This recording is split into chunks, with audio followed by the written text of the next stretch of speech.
Welcome to the bold analysis, ladies and gentlemen. I just thought Kenyans would let go, but that is far from it. Today, Robert Alai has made a very sensational post in his Twitter page, and it is a post that have really elicited reactions. He is alleging that a whistleblower is ready and out to expose what, according to him, is what was used to manipulate the last general election by Chebukati. And in that claim, he's saying that Form 34As were manufactured to manufacture Form 34B and reach out to the sea. So I have seen that tweet, and Kenyans have really been coming out, mixed reactions, with others saying, let's move on. Maybe this is behind us. There is quite a number who also believe that as much as people moving on, but we should not let go, or people should not forget about what happened in the past. After the last 2017 general election, the IBC chair was highly indicted in the last general election. And after the handshake, during the handshake arrangement, that matter was put to rest, only for it to come back later to haunt Raila Odinga's presidential bid if the claims by Azimio wing is something to go by. So as we talk about this, it's a bit of an interesting one, because the IBC chair of Chebukati is supposed to leave the commission next week on Tuesday. Many have despised this as a very light issue, but I read more into this because you're gonna ask a question. If there is this whistleblower, things seems to be cooling down, and so they said whistleblower is coming out of that claim. So what do you expect? What do you expect? Why didn't that whistleblower give that report during the process at the Supreme Court, and even earlier when we were talking about the CHERERAs? So the timing points out to some very key achievements of such a narrative. As to whether the claim is there or not, what I appreciate is when I saw that Kenyans seems to be reminding them that, look here, not everything is rosy. We are not really sitting well. This message now coming from blogger turned politician, now becoming the Kilalesho MCA, just that there is some objectives to it, and because the person even talking about it is someone who enjoys a massive following on social media, so the target really can be seen as far as the people that crafted it are concerned.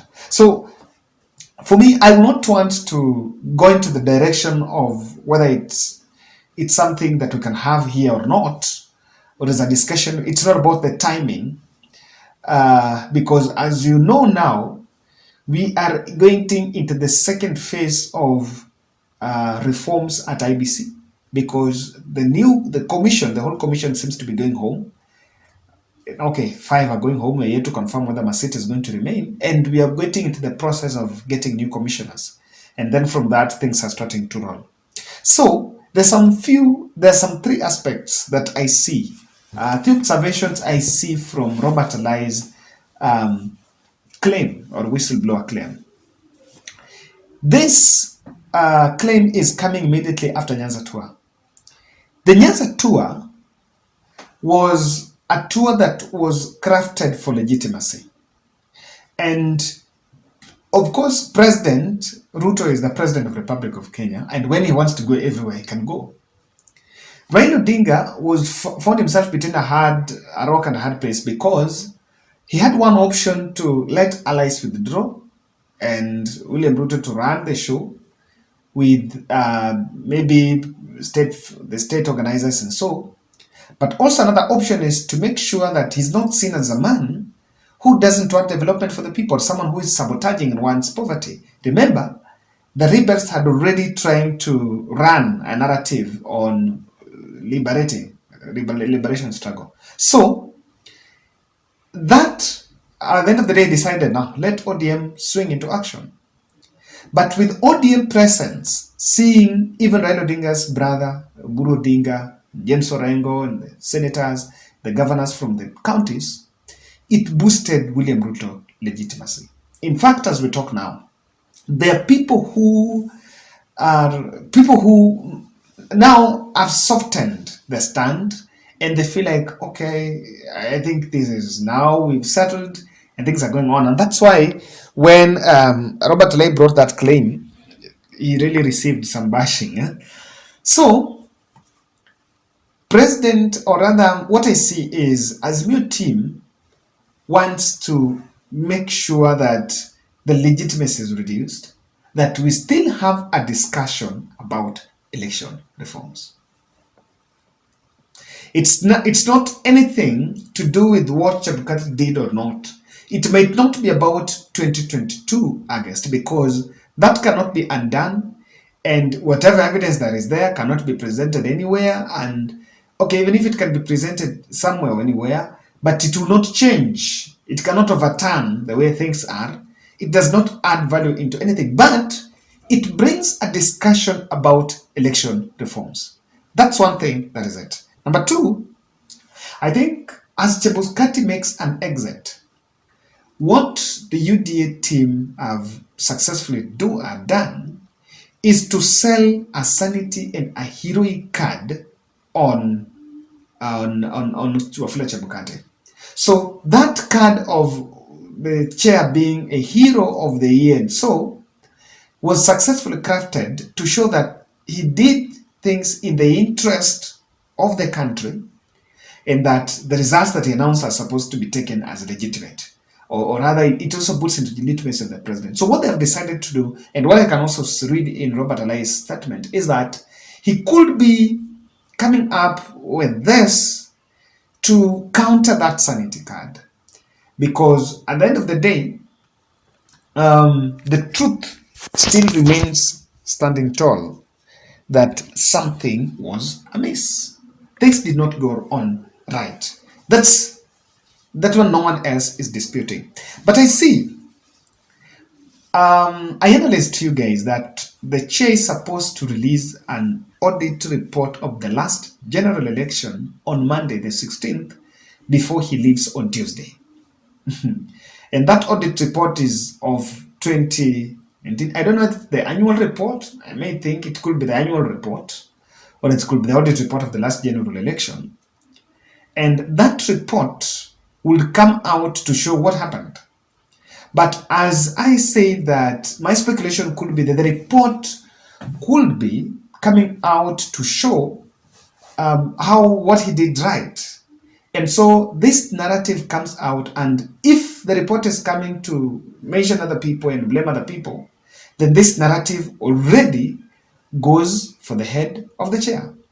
So with this narrative, it starts a discussion. By the time that one comes out, by the time the report comes out, Kenyans have already been activated to think of what to make a very sound judgment. I may be wrong, but what about the fate of the CHERERA 4 and the tribunal that is going on? This could also be a ploy on the tribunal, because the tribunal is there to give a report, and on whether it goes, it will give reprieve to Masit or not. The fate of Masit from the tribunal also will impact the publicity or the public image of the other four. If Masit is to be set free, that she did not do anything wrong, then that also means that even the others that resigned have been sanitized. So this shows well that as much as people might then vindicate others, there is a new tenant. I don't know whether you support the school of thought that we need to let the country heal and not to remind. The irony here is those who remind the rest that let the country heal might still come back after another general election and blame that despite of the fact that there was a problem in the last general election, someone did nothing. That, that's the tragedy we got ourselves into because people have been blaming Raila that if you knew you were going for this election and you had all the powers to make sure that you change things, what did you put? Did you influence for the change of chair? But we have a constitution in this country. So I think one thing I support here is the discussion about election reforms should not sublime because it's not about 2027, it's not about presidential. Remember, we have some other semi-gods. We have other second layer of the presidents, the governors, and that layer is equally as our democracy grows, it's equally becoming a very hot contested seat. In fact, I can tell you that time is coming where we will not be doing gubernatorial elections, the presidential the same day. I foresee that because that place is also very key. Uh, it's a very important seat and close to the president. In fact, after deputy president, the next powerful person is not the people in the cabinet, is the governor in the counties. So as we talk election reforms, the discussion is not about 2022 and 2027. The discussion is about an overhaul. So that next time, of course, in the last general election, we saw little less court cases compared to the previous ones. But we could understand all that things were good, but because people want to align themselves and get jobs, they told withdraw that case, then kupatia kazi, withdraw this, kupatia kazi. And so that's what might happen. But ladies and gentlemen, I don't know what's your take on Robert Alai's statement?